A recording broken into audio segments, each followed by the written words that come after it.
Dr. Maya Ellison, a tech CEO known for her calm leadership, walked through the bustling Atlanta airport. She'd just wrapped up a whirlwind week of meetings and was heading to New York for a crucial investor pitch. Exhausted but content, she navigated the crowds with a quiet grace, her small black carry-on in tow. The thought of a first-class seat on the flight felt like a gift, a rare chance to rest and recharge. At the gate, she was greeted with polite smiles and welcomed aboard. Walking down the jet bridge, Maya always felt a sense of peace. The low hum of the engines, the cool air, the promise of soaring above the clouds. It was her moment to think, to breathe. The flight attendants directed her to seat 2A by the window. She stowed her bag, sank into the comfortable leather seat, and let out a sigh of relief. Checking her phone one last time, she saw nothing urgent. A smile touched her lips. Maybe just this once she could truly disconnect. She switched to airplane mode and gazed out the window at the busy runway. A flight attendant offered a pre-departure drink. Maya politely requested water. Taking a sip, she observed the other passengers settling in, mostly business travelers and a sweet older couple holding hands across the aisle. For Maya, flying was routine.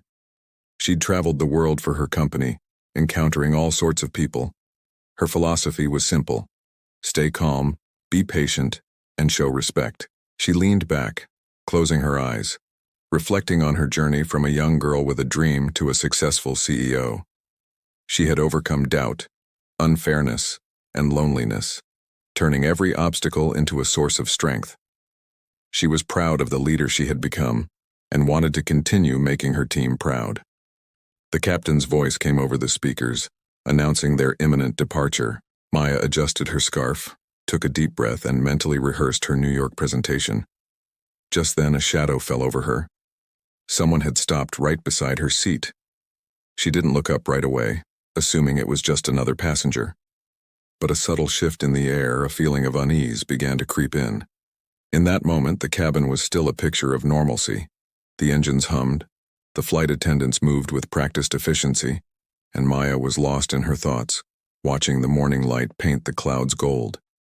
She had no inkling that this quiet flight, this moment of peace in seat 2A, was about to become the center of a storm. She didn't know it yet, but this ordinary trip would test her patience, dignity. The calm inside the plane cabin was short-lived.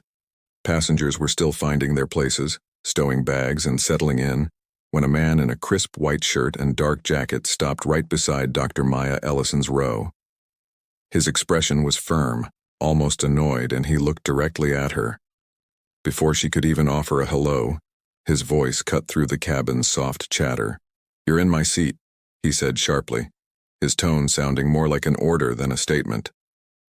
Maya blinked, taken aback. She turned slightly, looked up at him, and calmly replied, "I'm sorry, but this is seat 2A.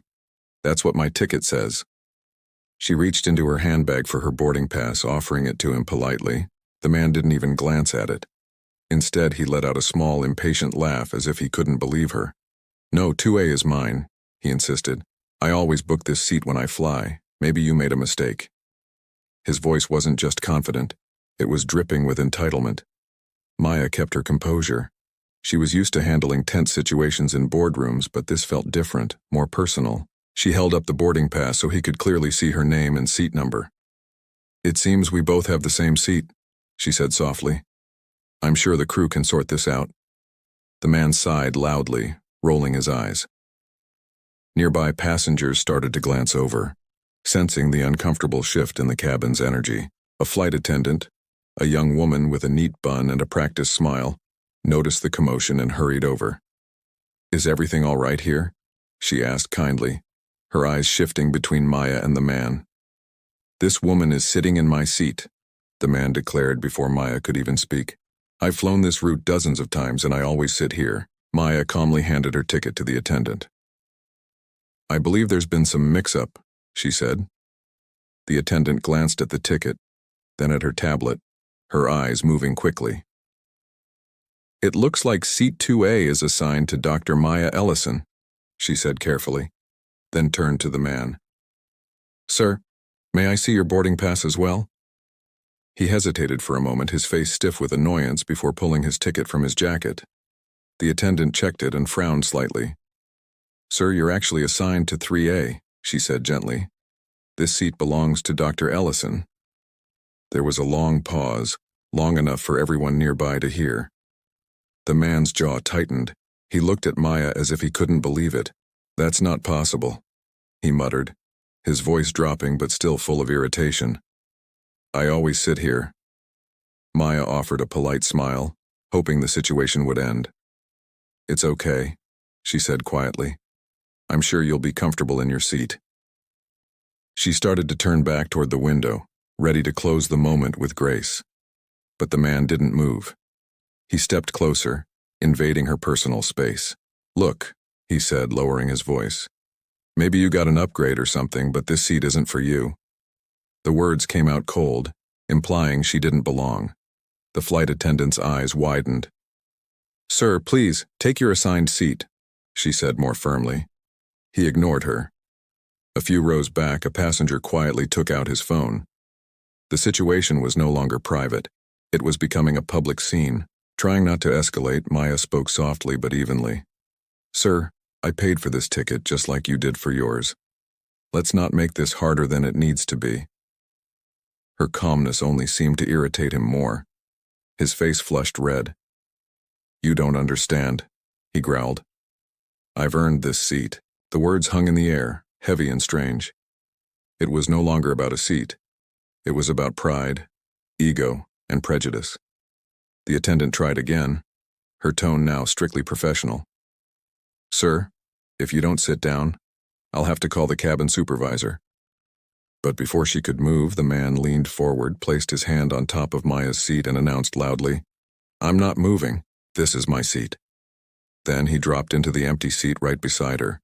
Gasps filled the air. The young attendant, uncertain, called for her senior colleague. Maya sat perfectly still, her hands folded in her lap. Her heart was pounding, but she refused to argue further. She had spent her life proving herself in rooms where she was doubted, and now, thousands of feet in the air, she was being tested again.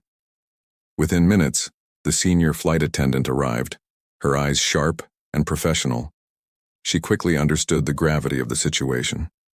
"Sir," she said in a steady voice, "this seat belongs to Dr. Ellison.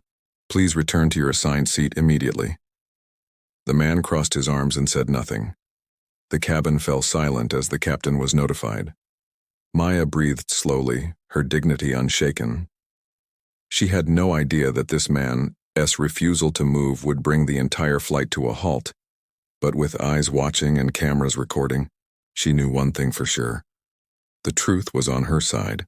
The cabin fell silent, an unsettling quiet that felt heavy, like the air before a thunderstorm.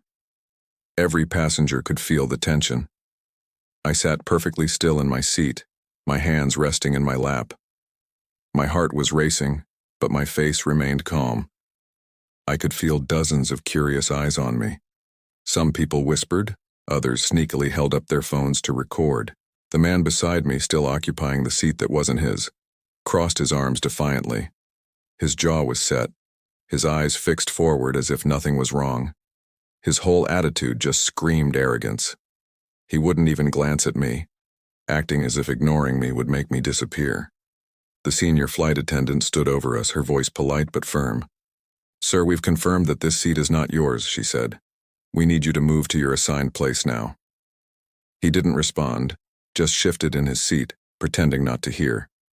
Then, in a low voice only those nearby could catch, he muttered, "I'm not moving, she can sit somewhere else." I turned my head slowly, my voice gentle yet steady. "I will not give up my seat," I said. "This is my seat and I have the right to stay here." My tone wasn't angry, just filled with quiet dignity. The younger flight attendant looked nervous. She whispered something to her senior, and they both nodded before one of them hurried toward the front of the plane. Everyone's eyes followed her. This was getting serious. I stayed calm, reminding myself to breathe. I've dealt with difficult board meetings and unfair judgments before, but this was different. This was public, in a space where I was supposed to feel safe. I knew one wrong move could twist the whole situation against me. So I held my ground with grace. The man leaned back, a smug look on his face. "You're really going to make a big deal out of this," he whispered. "It's just a seat." I looked at him, my eyes calm but sharp. "Yes," I replied softly. "It is just a seat, and it's mine." A few nearby passengers nodded in quiet support. "Good for her," one woman whispered. "Unbelievable," another murmured. These small comments created a ripple of agreement through the front rows. Moments later, the cabin supervisor returned, her voice firmer this time. "Sir, if you do not move, we will have to involve airport security," she announced. "This flight cannot continue until everyone is seated correctly." He just laughed under his breath. "Then call them," he said, his voice dripping with arrogance. "I've got time." I sat silently, looking out the window. My reflection looked calm, but my chest felt heavy. I wasn't afraid. I was just disappointed. Disappointed that after all I'd achieved, my hard work, my success as a CEO, I was still being treated as if I didn't belong, as if I had to prove myself again and again. The whispers grew louder. "This is ridiculous," someone said from the back. The quiet disapproval was turning into silent outrage. An announcement came over the intercom about a short delay, but we all knew what that meant. Suddenly, a tall figure appeared, the captain himself. His presence immediately changed the tone. "What seems to be the issue here?" he asked in a commanding voice. The flight attendant quickly explained, showing the boarding passes. The captain listened, then looked directly at the man. "Sir, you are in the wrong seat, and you have refused to move," he said. "This is not acceptable behavior." The man just shrugged. "You can't make me move," he said stubbornly. The captain's jaw tightened. "Actually, sir, I can," he replied. "And if you continue to refuse, airport security will escort you off this aircraft." The cabin went silent. The captain gave him one last chance. "Sir, this is your final warning. Move to your seat or leave the aircraft." The man just stared back, defiant. That's when the captain nodded to the attendant. She picked up the cabin phone. "Requesting security on board," she said clearly. Gasps echoed through the rows. The engines outside went silent. The flight was officially halted. I looked down at my hands, feeling both proud and sad. Proud that I stood firm, but sad that I had to. What started as a peaceful flight had turned into a lesson, a story that was only just beginning. The air inside the cabin had become thick with silence. You could feel it, the kind of silence that doesn't come from peace but from shock. The engines had gone quiet, the plane had stopped moving, and everyone was holding their breath, waiting to see what would happen next. Dr. Maya Ellison sat still in her window seat, her posture calm and straight. She didn't need to say a word. The truth was already clear. She had followed every rule, done everything right, and yet she was the one forced to wait while a man refused to accept the simple fact that she belonged exactly where she was. The man next to her, still occupying her seat like a statue, had lost some of his earlier confidence. But pride wouldn't let him back down. He avoided looking at Maya, his eyes focused straight ahead, pretending nothing was wrong. But the small twitch in his jaw and the tightness in his shoulders betrayed his discomfort. The captain spoke quietly to the flight attendants, his voice calm but firm. "Security is on their way." And with that, the tension in the air grew even heavier. A soft murmur ran through the rows of passengers. Some shook their heads in disbelief. A woman across the aisle leaned toward her husband and whispered, "How can someone behave like that?" Her husband sighed, "Because he thinks he can get away with it." Maya kept her eyes on the window, watching the slow movement of airport vehicles outside. Her reflection in the glass showed a woman composed, strong, and tired. Deep down, a wave of emotions stirred. Frustration, disbelief, sadness, but also a quiet strength. She wasn't angry. She was simply done. Done with the constant need to prove herself in spaces where her right to exist should never be questioned. Minutes passed like hours. Then the door at the front of the plane opened, and two uniformed security officers stepped inside. Their presence changed everything. The energy in the cabin shifted from tension to anticipation. Everyone turned to look, phones tilted upward, quietly recording the scene. The senior flight attendant pointed toward Maya's row. "It's this gentleman," she said softly. The officers nodded and approached. One of them stopped beside the man's seat. His tone was respectful but firm. "Sir, we need you to come with us." The man looked up, surprise flashing across his face. "What? You can't be serious. This is ridiculous." "Sir," the officer repeated, his voice still calm, "you're preventing this flight from departing. Please stand up and come with us." He turned toward the captain as if seeking an ally. "You're really letting this happen? Over a seat?" The captain's answer was steady and quiet. "Over respect. Now please cooperate." Maya didn't move, didn't speak. She just watched it all unfold, feeling a strange mix of relief and sadness. Relief that justice was being served, sadness that it had to come to this. The man shook his head, muttering angrily as he finally stood up, his movement stiff. "Unbelievable," he said. "This is insane." The officers stayed close but didn't touch him, giving him a chance to leave with some dignity. As he stepped into the aisle, a few passengers clapped softly, not out of mockery, but in quiet support for what was right. Maya simply closed her eyes for a moment, letting out a slow breath she hadn't realized she was holding. Once the man was escorted off the plane, the captain's voice came over the intercom. "Ladies and gentlemen, we apologize for the delay. We appreciate your understanding as we ensure the safety and comfort of all our travelers." The applause grew louder now. A few people turned to Maya and gave small nods of respect. One woman leaned across the aisle and whispered, "You handled that beautifully." Maya smiled faintly. "Thank you." The flight attendants moved quickly, and soon the engines began to hum again, the familiar vibration returning. Normalcy was slowly being restored. Maya looked out the window once more. The morning light was brighter now, painting the wing in gold. She thought about how something so small, a simple seat dispute, had revealed something so much bigger about the world.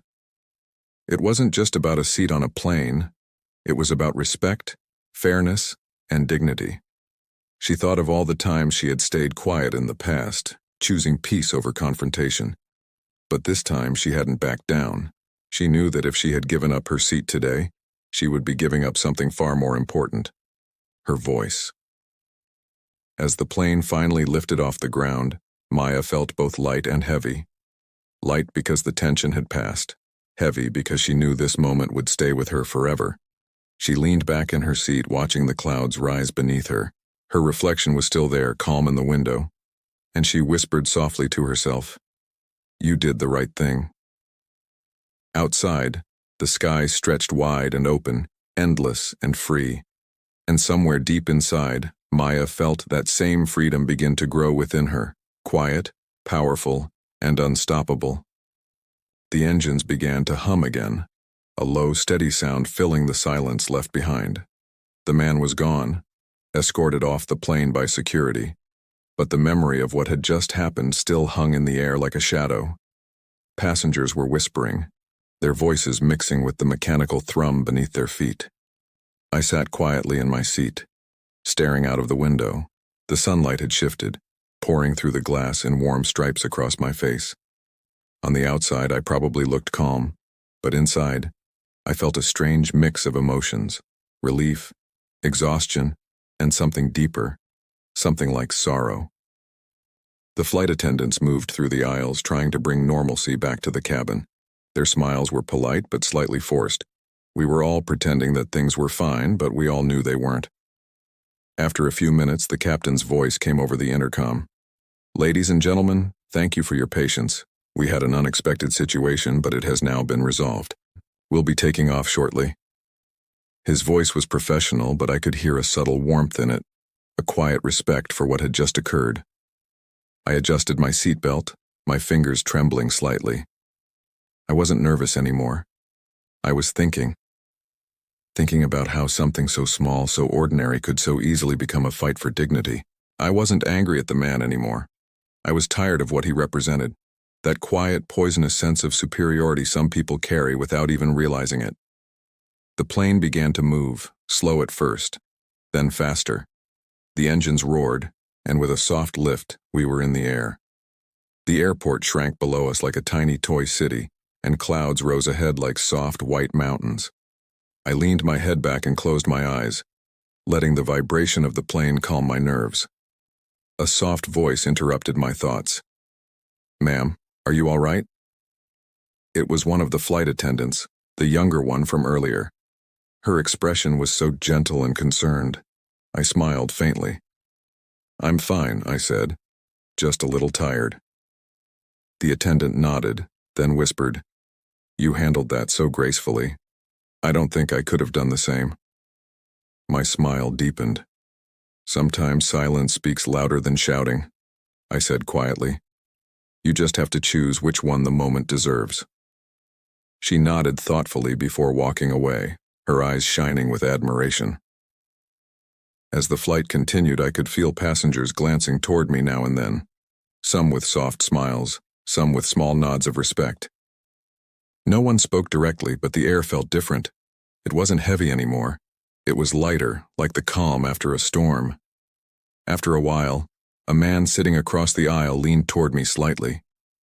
"Excuse me," he said softly. "I just wanted to say that was inspiring what you did back there."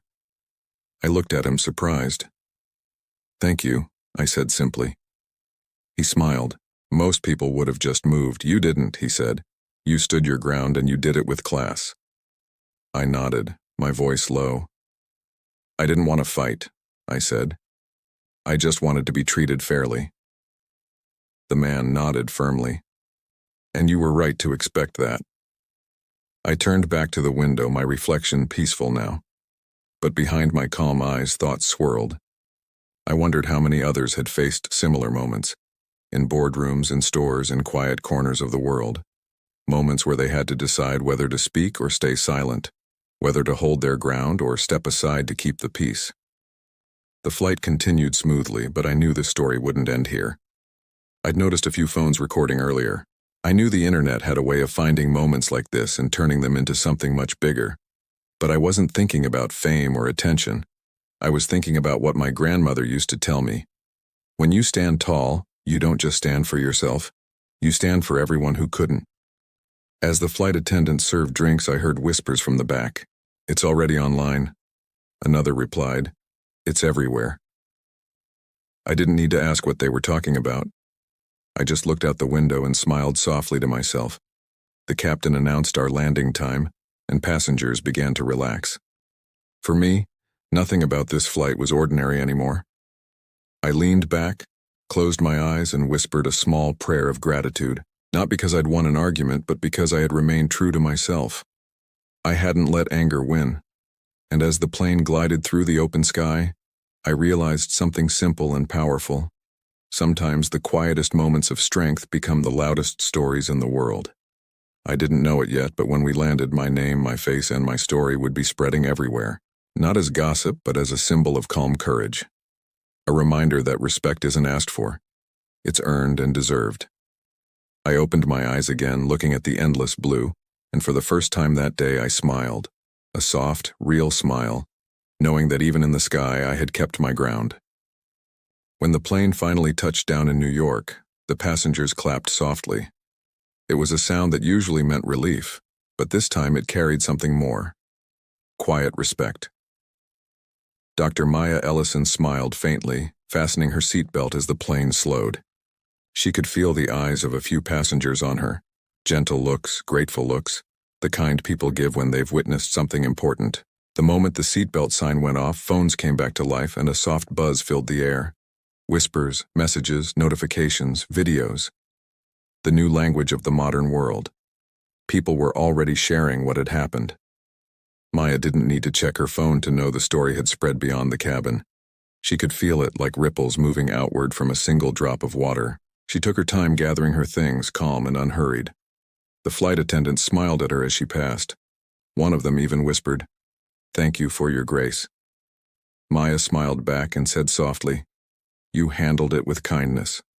That matters too." As she stepped into the airport, the air felt different, cooler, busier, louder. She walked through the terminal, her heels clicking softly on the polished floor. She had always moved through the world with quiet confidence, but today there was something new in her walk. Not pride, not defiance, but peace. By the time she reached the baggage area, her phone began to vibrate nonstop. At first she ignored it, but when she finally looked, she saw message after message flooding her screen from friends, colleagues, even people she hadn't spoken to in years. "Maya, are you okay? You're trending right now. I just saw the video. Unbelievable." Her stomach tightened a little. She hadn't realized that the small, tense moment on that plane had become a public story. She clicked on one message, and there it was. A short video, shaky but clear enough, showing her sitting calmly in her seat while the man argued and refused to move. The clip ended with security escorting him away, and someone whispering, "Good for her." The caption underneath read, "Black woman CEO refuses to give up her seat and wins with grace." She stared at it for a moment, feeling both exposed and amazed. She hadn't planned to make a statement. She had only done what felt right. And yet here it was, spreading faster than she could process. The comments beneath were full of emotion. Respect, strength, power, grace. As she waited for her luggage, a young woman nearby looked at her phone, then at her. The woman's eyes widened slightly. "Excuse me," she said shyly. Are you the woman from the flight?" Maya smiled softly. "I suppose I am," she said, her tone calm and friendly. The young woman nodded quickly. "That was so powerful," she said. "You didn't even raise your voice, but you said everything that needed to be said." Maya chuckled lightly. "Sometimes silence has its own language," she replied. The woman smiled. "Well, the world heard it," she said, before walking away. By the time Maya stepped outside, her phone had dozens more notifications. Media outlets were already posting the story. Her company SPR manager had texted her, "You were going viral. Interviews are being requested. Please call me ASAP." Maya took a deep breath of the city air, the noise of traffic and voices swirling around her. She found a quiet bench and sat for a moment, letting everything settle. She thought about how easily it could have gone differently, how often people are pressured to just let it go or not make a scene. How often women, especially women like her, were told to stay quiet to keep the peace. She had done the opposite, not by shouting, not by fighting, but by refusing to surrender her dignity. Later that night in her hotel room, Maya watched the news. The headline flashed across the screen. CEO's calm response to airline incident sparks national discussion. It was surreal. Her phone buzzed again with messages from employees, family, and strangers. One read, "I showed your video to my daughter. She said you're her hero now." Maya smiled softly at that, her eyes growing misty. She opened her laptop and began typing. What happened on that flight wasn't about a seat. It was about respect, something every person deserves no matter who they are. I didn't respond to hate with hate because I've learned that calm is stronger than anger, and truth doesn't need to shout to be heard. She read the words twice, simple and honest, then closed her laptop. Before turning off the light, she looked out the window at the glittering city skyline and whispered to herself, "Maybe something good will come out of this." Deep down, she already knew it would. Ready? Because sometimes life chooses strange places, like an airplane seat, to remind the world of what dignity really looks like. Quiet, unshaken, and stronger than pride.